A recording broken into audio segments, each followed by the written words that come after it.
नमस्कार प्यारे बच्चों, एक बार फिर से आप सबका स्वागत है मेरे यानी शुभम के साथ एसएससी लैब पर। भाई आज के सेशन में मैं आपसे चर्चा करने वाला हूं खाद्य निगम की जो नई भर्ती आ रही 2025 के अंदर आपकी यहां पर कौन कौन सी पोस्टें होंगी, कितनी उन पोस्ट पर सैलरी मिलने वाली होगी और आपके फॉर्म कब तक आ सकते हैं, इसकी संपूर्ण जानकारी मैं आपको इस सेशन में प्रोवाइड करने वाला हूं। तो आप लोग जुड़े रहिए मेरे साथ और वीडियो को पूरा एंड तक देखेंगे। प्लस जो बच्चे नए होंगे मेरे साथ जुड़ रहे होंगे, जो नए बच्चे पहली बार चैनल पर आ रहे होंगे, तो आप लोग इसको सब्सक्राइब जरूर कर लेंगे ताकि आपको आगे आने वाली नोटिफिकेशन भी सभी की सभी टाइम पर मिल सके।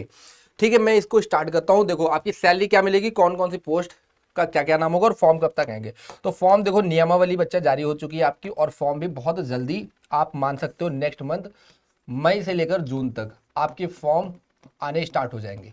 मई से लेकर जून तक आपके फॉर्म आने स्टार्ट हो जाएंगे। आप तैयारी अपनी करके बैठे रहो, जैसे फॉर्म आते हैं आप तुरंत उसको फिल करो। फॉर्म कैसे फिल करना है इस पर भी आगे एक वीडियो आपको देखने को मिलेगी, तो अगर चैनल पर नए हो तो इसको सब्सक्राइब जरूर कर लेना आपको। देखो फॉर्म के लिए तो मैंने बता दिया मई से जून में आपके फॉर्म आ जाएंगे क्योंकि नियमावली जारी हो चुकी है। वैकेंसी कौन कौन से पदों पर भर्ती होनी, तो कैटेगरी 1 में अभी के लिए फिलहाल कोई भी वैकेंसी यहाँ पर देखने को नहीं मिल रही होगी, और कैटेगरी 4 में अभी के लिए यहाँ पर कोई भी वैकेंसी रिपोर्ट नहीं करी गई है। कैटेगरी 2 के अंदर 6221 पदों पर भर्ती होनी है, और कैटेगरी 3 के अंदर 27345 पदों पर भर्ती होने को है। कुल पदों की अगर बात करी जाए तो टोटल आपकी जो भी नंबर ऑफ वैकेंसीज हैं 33,566 पदों पर आपकी यहाँ पर कुल भर्ती होनी है। 33,066 पद अच्छे खासी वैकेंसीज हैं। ठीक है, और अब यहाँ पर मैं बताता हूँ आपको कौन कौन सी पोस्ट है कैटेगरी 2 के अंदर। कैटेगरी 2 के अंदर यहाँ पर आपके मैनेजर लेवल की पोस्ट है। तो मैनेजर जनरल की जो पोस्ट है इसके लिए आपकी एजुकेशनल क्वालिफिकेशन क्या होनी चाहिए, तो एजुकेशनल क्वालिफिकेशन के लिए यहाँ पर बोला गया the candidate must be a graduate degree. तो ग्रेजुएट होना चाहिए किसी भी आपके, और equivalent from a recognised university, एक आपकी रिकॉग्नाइज्ड यूनिवर्सिटी से आप ग्रेजुएट होने चाहिए, और मिनिमम 60% मार्क्स होने चाहिए। मिनिमम 60% मार्क्स होने चाहिए अगर आप मैनेजर इन जनरल पोस्ट के लिए अप्लाई करते हो इन सीए, आईसीडब्ल्यूए या सीएस के अंदर। मैनेजर डिपोर्ट के लिए क्या बोला गया है, फिर से यहाँ पर आपका ग्रेजुएशन बोला गया है, और मिनिमम जो मार्क्स का क्राइटेरिया है फिर से यहाँ पर 60% मार्क्स सेट कर रखे हैं। और इसके लिए मैनेजर मूवमेंट के लिए भी सेम आपकी वही एजुकेशनल क्वालिफिकेशन है, मिनिमम 60% मार्क्स होने चाहिए। और मैनेजर अकाउंट्स के लिए आपका यहाँ पर है एसोसिएट मेंबर ऑफ होना चाहिए the institute of chartered accountants of India, या और the institute of cost accountants of India, और the institute of company secretaries of India, और बीकॉम होना चाहिए या तो from a recognised university, BCom होना चाहिए इसके लिए। और आपका एंड बीकॉम के साथ साथ क्या होना चाहिए, पोस्ट ग्रेजुएट होना चाहिए, full time MBA. Full time MBA भी मांग रहा है बीकॉम के साथ साथ, डिग्री या diploma of minimum 2 years recognised by UGC या एआईसीटीई के अंदर। यूजीसी द्वारा जो आपकी रिकॉग्नाइज्ड यूनिवर्सिटी होगी तो वहां से आपका मिनिमम 2 साल का एमबीए भी होना चाहिए बीकॉम के साथ साथ। ओके, आगे और बात करिए तो यहाँ पर मैनेजर टेक्निकल के अंदर जो पोस्ट है उसके अंदर भी क्या होना चाहिए, आपका बीएससी होना चाहिए एग्रीकल्चर में, या तो आपका बीटेक या बीई की डिग्री होनी चाहिए फूड साइंस की। ठीक है, और इसके अंदर an institution approved by AICTE के से अप्रूव जो इंस्टीट्यूशन होंगे उनकी। मैनेजर सिविल इंजीनियरिंग के लिए आपका होना चाहिए यहाँ पर, भाई जाहिर सी बात है अगर सिविल इंजीनियरिंग मांग रहे हैं तो सिविल इंजीनियरिंग की डिग्री आपकी होनी चाहिए, बीटेक की डिग्री होनी चाहिए। बीटेक अगर आपने सिविल से कर रखा है तो आप इसको फॉर्म फिल कर सकते हो। और इसके बाद है आपका नेक्स्ट मैनेजर इलेक्ट्रिकल या मैकेनिकल इंजीनियर। इलेक्ट्रिकल या मैकेनिकल इंजीनियर के लिए आपको इसके रिगार्डिंग डिग्री होनी चाहिए, इलेक्ट्रिकल इंजीनियरिंग की या मैकेनिकल इंजीनियरिंग की डिग्री होनी चाहिए फ्रॉम अ रिकॉग्नाइज्ड यूनिवर्सिटी। ठीक है, देन आपकी ये मैनेजर हिंदी के लिए, मैनेजर हिंदी के लिए आपका क्या होना चाहिए, मास्टर्स डिग्री होनी चाहिए। ठीक है, मास्टर्स डिग्री होनी चाहिए in Hindi with English as a subject at the degree level.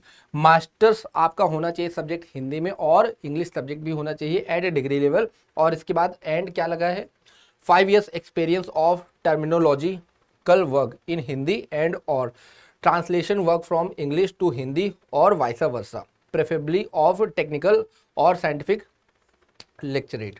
ठीक है, तो ये सब आपकी क्वालिफिकेशन दे रखी थी ग्रेड 2 के लिए। बात करें अब हम ग्रेड 3 के लिए। ठीक है, ग्रेड 3 के लिए जो आपकी क्वालिफिकेशन होनी चाहिए तो यहाँ पर क्या क्या दे रखा है, यहाँ पर सबसे पहला तो है आपका असिस्टेंट ग्रेड 3 के लिए जनरल या डिपॉट लेवल पर, ग्रेजुएशन होना चाहिए किसी भी फील्ड से, और plus computer proficiency. Computer proficiency अलग अलग पोस्ट के लिए अलग अलग तरीके की मांगी गई, कहीं पर ओ लेवल मांगा गया तो कहीं पर आपका ये सी लेवल मांगा गया, तो उसको आपको एक बार नोटिफिकेशन में चेक करना पड़ेगा। असिस्टेंट ग्रेड 3 अकाउंट्स के लिए आपको क्या होना चाहिए, बैचलर ऑफ कॉमर्स बीकॉम होना चाहिए, प्लस आपका फिर से computer proficiency. Assistant grade 3 technical के अंदर आपका बीएससी एग्रीकल्चर होना चाहिए या बीएससी होना चाहिए बॉटनी जूलॉजी या बायोटेक्नोलॉजी से, या बायोकेमिस्ट्री, माइक्रोबायोलॉजी या food science, any one subject. ठीक है, इनमें से कोई एक सब्जेक्ट के साथ आपकी यहाँ पर बीएससी होनी चाहिए। फिर आपका बीटेक कर सकते हो या आप बीई कर सकते हो फूड साइंस के अंदर, फूड साइंस एंड टेक्नोलॉजी, और एग्रीकल्चरल इंजीनियरिंग होनी चाहिए, या बायोटेक्नोलॉजी अगर आपने कर रखी है तो आप इसका फॉर्म फिल कर सकते हो। ये सब आपकी टेक्निकल एजुकेशनल क्वालिफिकेशंस होगी। ओके, अब बात करते हैं हम सैलरी की। सैलरी की अगर बात करी जाए तो यहाँ पर सबसे पहले मैं बताना चाहूंगा आपकी ग्रेड 2 वाले जो पोस्ट है इनकी सैलरी। ग्रेड 2 वाली जो पोस्ट है इनकी सैलरी आपकी जो बेसिक पे बनती है, तो यहाँ पर बेसिक पे बोला गया है 40,000 रुपए के बराबर, और हाउस कीपिंग अलाउंसेस HRA 4,000 का मिल रहा है। महंगाई भत्ता 50% इसका लगाया गया है 11,760 रुपये बेसिक का। ठीक है, बेसिक। और इसके बाद हाउस रेंट अलाउंस का दे रखा है आपको 7,200 रुपये, डोमेस्टिक सपोर्ट अलाउंस 2,000 रुपये, और इसके बाद अन्य कई तरीके के भत्ते हैं। और टोटल जो आपकी ग्रॉस सैलरी बन रही है यहाँ पर, टोटल जो आपकी ग्रॉस सैलरी बन रही है वो 71,360 रुपए के बराबर बन रही है। ये ग्रॉस सैलरी, इसमें कुछ आपका डिडक्शन होगा, तो नेट सैलरी आपको जो इन हैंड होगी वो डिडक्शन के बाद मिल रही होगी। लेकिन 8वां वेतन आयोग लगने वाला है आपका आफ्टर 8th पे कमीशन। आप इस सैलरी को मान सकते हो आफ्टर 8th पे कमीशन। भाई ये सैलरी आपकी बढ़ जाएगी थोड़ी, और इसको आप मिनिमम मान सकते हो कि 1 लाख प्लस बनेगी। 1 लाख प्लस, 1 लाख से ऊपर ये सैलरी जानी है 8वें वेतन आयोग के बाद। ये आपकी ग्रेड 2 वाली सैलरी थी। नेक्स्ट इसके बाद ग्रेड 3 का जो सैलरी स्ट्रक्चर है, तो बेसिक पे यहाँ पर बोला है 28,200 के बराबर, और सारे के सारे अलाउंसेस के बाद आपकी जो यहाँ पर नेट सैलरी बन रही है वो 41,790 रुपए की बन रही है। 41,790 रुपए की net salary. Okay, gross salary यहाँ पर 46,900 है, और इसके बाद कुछ डिडक्शन होता है। डिडक्शन कितना है आपका 5,110 रुपए का। तो ग्रॉस सैलरी 46,900 है, और डिडक्शन होने के बाद जो आपकी नेट सैलरी बन रही वो 41,790 रुपए की बन रही। पिछले वाले में आपका नेट सैलरी था नहीं, ग्रॉस था। नेट इससे थोड़ा सा मतलब कुछ डिडक्शन होगा, आप मान के चल सकते हो 5,500 से 6,000 के बीच डिडक्शन होगा, और नेट सैलरी आपकी यहाँ पर इससे थोड़ी सी कम 65 से 66,000 के बीच बन रही होगी। अगले वाले में जो नेट सैलरी है वो कितनी है 41,790 रुपए के बराबर, ये आपको इन हैंड सैलरी मिलेगी। लेकिन 8वें वेतन आयोग के बाद ये सैलरी भी आप मान के चल सकते हो 85 to 90,000 वेरी करेगी। 85 से 90,000 आपकी ये सैलरी भी बनने वाली होगी 8वें वेतन आयोग के बाद। तो ये तो बात हो गई सैलरी की। ठीक है, अब इसके बाद जो बच्चे नए होंगे, ठीक है, फॉर्म का मैंने बता दिया आपको कि मई से जून के बीच आपको फॉर्म देखने को मिल सकते हैं, और इसके बाद कौन कौन सी पोस्ट थी उस पर भी मैंने चर्चा करी।